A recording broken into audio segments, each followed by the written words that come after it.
നമസ്കാരം. ഒരുപാട് നാളായി വീഡിയോ ഒക്കെ ഇട്ടിട്ട്. ഇന്ന് ഞാൻ ഡിയർ നീരജ് എന്ന ബുക്കിനെ കുറിച്ചാണ് പറയുന്നത്.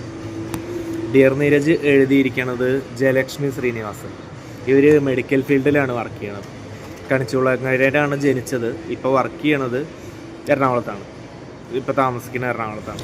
ഇതൊരു റൊമാൻറ്റിക് ടൈപ്പ് ബുക്കാണ്.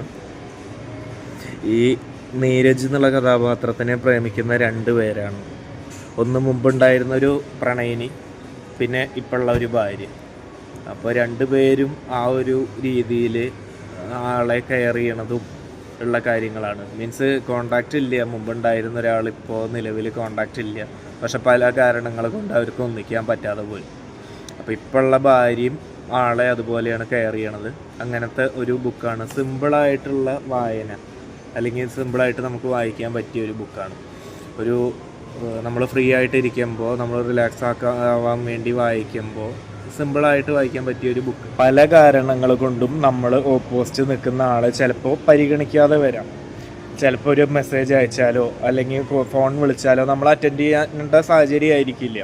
യാത്രയിലായിരിക്കാം, ചിലപ്പോൾ മൊബൈൽ ഓഫായിരിക്കാം.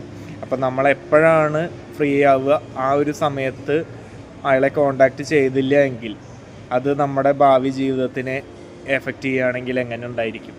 അപ്പം അങ്ങനെയല്ല, നമ്മൾ എന്താണെങ്കിലും പ്രോപ്പറായിട്ടുള്ള കമ്മ്യൂണിക്കേഷൻ പരസ്പരം ഉണ്ടായിരിക്കുക എന്നുള്ളതാണ് ഇതിൽ പറയുന്നത്. ഒരുപാട് എക്സാജറേഷനും അതുപോലെ തന്നെ ത്രില്ലിങ്ങും അങ്ങനെയുള്ള ബുക്കൊന്നുമല്ല. അപ്പോൾ നമുക്ക്, ഞാൻ പറഞ്ഞില്ലേ, സിമ്പിളായിട്ട് വായിക്കാൻ പറ്റിയ ബുക്കാണ്. അപ്പോൾ എന്തായാലും എല്ലാവരും വായിക്കാം.